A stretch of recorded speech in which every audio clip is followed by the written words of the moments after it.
Part 1. Induction. Close your eyes. Let your body sink just a little deeper into wherever you are resting. This is a story of snow and silence and a love that could not last. Part 2. The Woodcutters. Long, long ago, in the mountains of Japan, where the winters were long and the snow fell deep, there lived a young woodcutter named Minokichi. He was perhaps 18 years old, bright-eyed, honest, with a laugh that came easily, and hands already roughened by years of work in the forest. Every day, he walked into the mountains with his master, an old man named Mosaku. Mosaku had taught Minokichi everything: how to read the weather and the color of the sky, how to find the straightest timber, how to move quietly through the trees so as not to disturb the spirits that lived there. "The mountain gives," Mosaku would say, "and the mountain takes. Always bow when you enter the forest. Always bow when you leave." Minokichi never forgot this. The two of them walked well together, the old man slow and steady, the young man full of energy but learning, slowly, to match his master's pace. They did not talk much. They didn't need to. The forest spoke for them. The creak of branches, the hush of snow falling from a loaded pine, the distant call of a bird whose name Minokichi had never learned.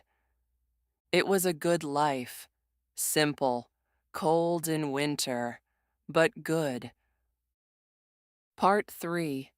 The Blizzard. One evening in late autumn, the sky turned the color of iron.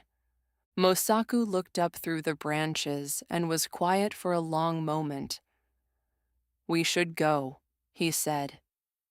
They began the walk home, but the storm came faster than either of them expected. First the wind, a low moaning sound that built slowly, like something waking up deep in the mountain. Then the snow, not soft and drifting, but hard and sideways, stinging their faces, swallowing the path. Within minutes, they could not see more than a few steps ahead. "The ferryman's hut," Mosaku said. "We can shelter there." They found it by memory more than sight, a small wooden hut by the frozen river, used by the ferrymen in the warmer months. They forced the door open against the wind. Inside it was dark and bitterly cold. No fire, no blankets, only the bare wooden floor and the sound of the storm outside, roaring and howling, shaking the thin walls. They lay down side by side. Mosaku wrapped his coat around himself and was soon asleep. Minokichi lay awake, listening to the storm. He thought of his mother at home, of the warm fire, of the smell of rice cooking. He thought, if this storm doesn't pass, we may not see morning, but exhaustion is stronger than fear. Eventually, his eyes closed, and he slept. Part 4. The Visitor. He was woken by cold, not the ordinary cold of a winter night, something deeper, something that reached inside him. He opened his eyes. The door of the hut was open. Snow was blowing in, swirling in slow, silent spirals across the floor. And there, standing in the doorway, was a woman. She was tall, dressed in white, a kimono so pale it seemed made of snow itself. Her hair was long and black, the only darkness in all that whiteness. And her skin, Her skin was the color of moonlight on fresh snow, not pale, not simply fair, but luminous, otherworldly, as if light came from inside her rather than falling on her from outside. She was the most beautiful thing Minokichi had ever seen. She moved toward Mosaku, silently, effortlessly, as if she didn't walk so much as drift, like a snowflake choosing where to fall. She knelt beside the old man, and she leaned close and breathed upon him. Her breath was white, a long, slow cloud, like the coldest night made visible. It covered Mosaku's face, and settled, and was still. Minokichi could not move. He could not speak. He lay frozen, watching, his heart barely beating. Then she turned to him. Her eyes were the color of deep winter sky. Not cold exactly. Something else. Something he had no word for. Like the color of a feeling that has no name. She came to him. She knelt beside him. She leaned close. So close he could feel the cold radiating from her, like standing beside a frozen lake at midnight. Her face was above his. She studied him for a long moment. The storm howled outside. Inside, there was only silence. Then, something shifted in her expression. It was small, almost nothing. The faintest softening around the eyes, the way a frozen river sometimes, at the very edge, shows the first sign of spring. "You are young," she said. Her voice was barely a sound, more like the feeling of sound, like hearing music in a dream. You know it's beautiful, but cannot quite hold on to it. You are young, and I find I cannot. She was quiet for a moment, still studying his face. I will not take you tonight, but you must never speak of what you have seen here. Not to anyone. Not ever.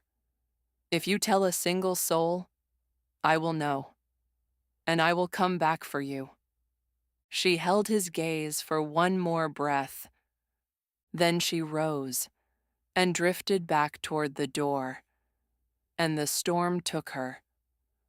One moment she was there, the next, only snow. Part 5.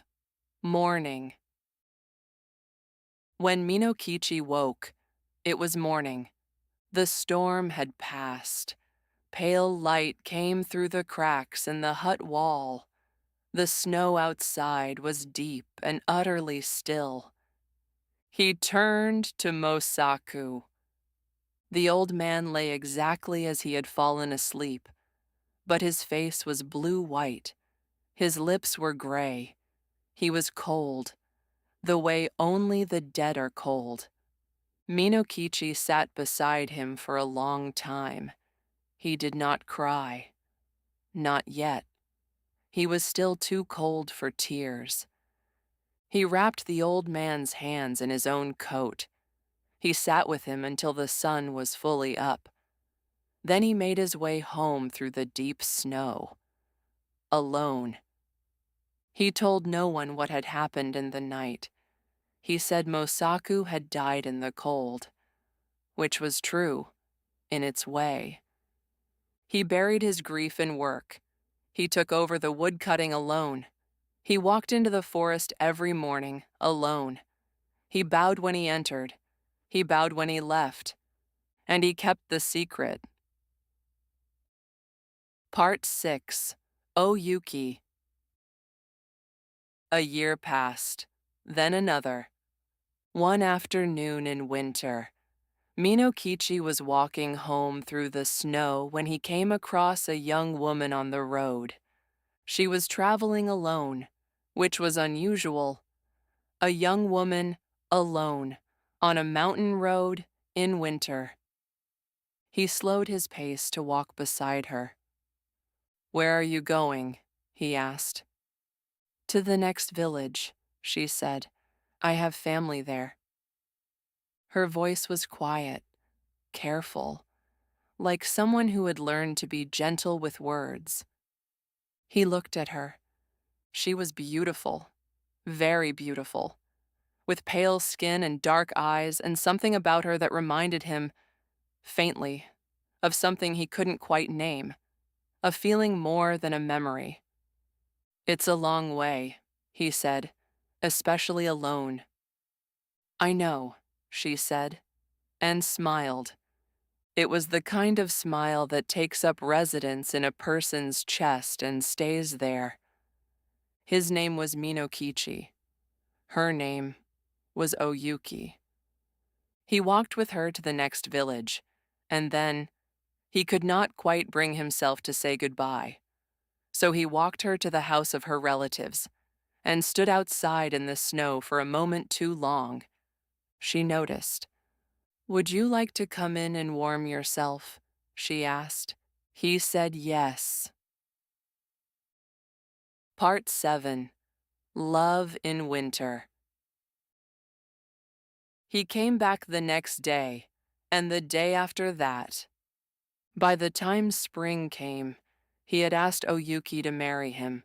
She said yes, quietly, with that same smile that lived in his chest. They built a life together. She was a perfect wife, gentle and calm and endlessly patient.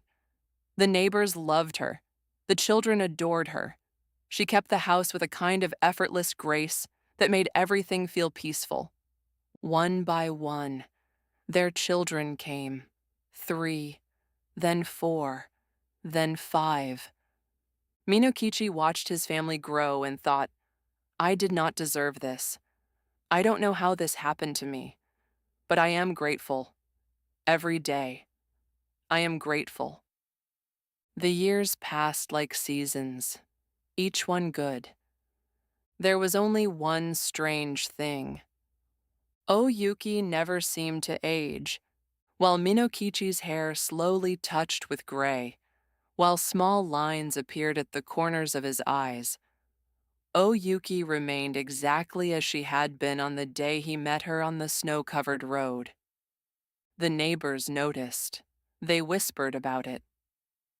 She must have good blood, some said. She must bathe in cold water, said others. Minokichi noticed too, but he said nothing. There are some gifts you don't question. He just loved her. Part 8. The Night of the Candle. It was a winter evening. The children were asleep. The fire was low. Outside, snow was falling, soft and steady, the way it does when there is no wind and the world goes very quiet. Minokichi sat across from Oyuki. She was sewing. Her face was turned toward the candle. The light caught the angles of her face, her cheekbones, the long line of her jaw, and in that light, something in him stirred, a recognition so faint he almost missed it. He watched her for a long time. Oyuki, he said softly. She looked up. Looking at you now, in this light. He paused, searching for words. You remind me of someone, something I saw once, a long time ago, when I was very young. Her hands stilled on her sewing. I've never told anyone this, he said, but when I was 18, my master Mosaku and I were caught in a blizzard. We sheltered in a hut by the river, and in the night, he stopped. Oyuki was looking at him. She had put down her sewing. Her hands were still in her lap. Her face was very calm, too calm. A woman came. She was dressed in white, and she was so beautiful I could barely. Minokichi, Her voice was different, still quiet, but underneath the quiet, something enormous, like the sound of ice on a deep river, the sound it makes just before it breaks.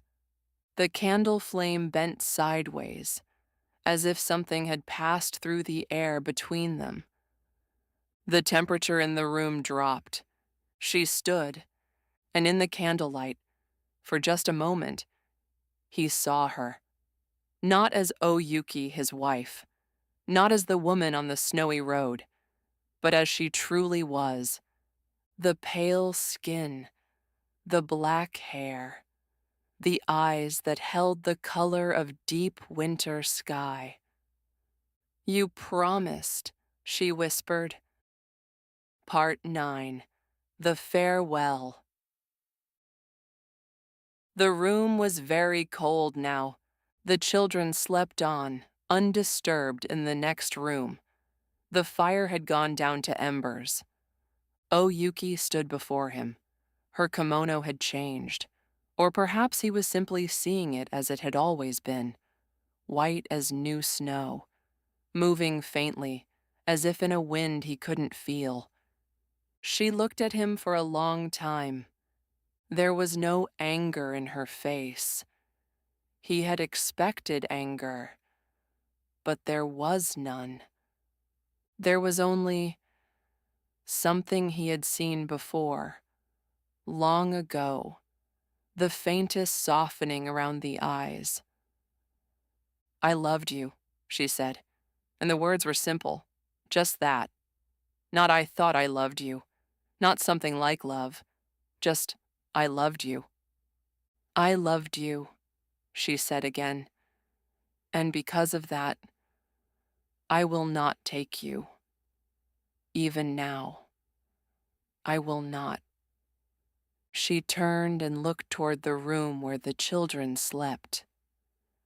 "Take care of them," she said. "They are my children too. Whatever else I am, they are mine." She looked back at him, one last time. "If you ever treat them badly." She didn't finish the sentence. She didn't need to. She turned toward the door. "Oh, Yuki," he said. She paused. She didn't turn back. "I'm sorry," he said. A long silence. "I know," she said.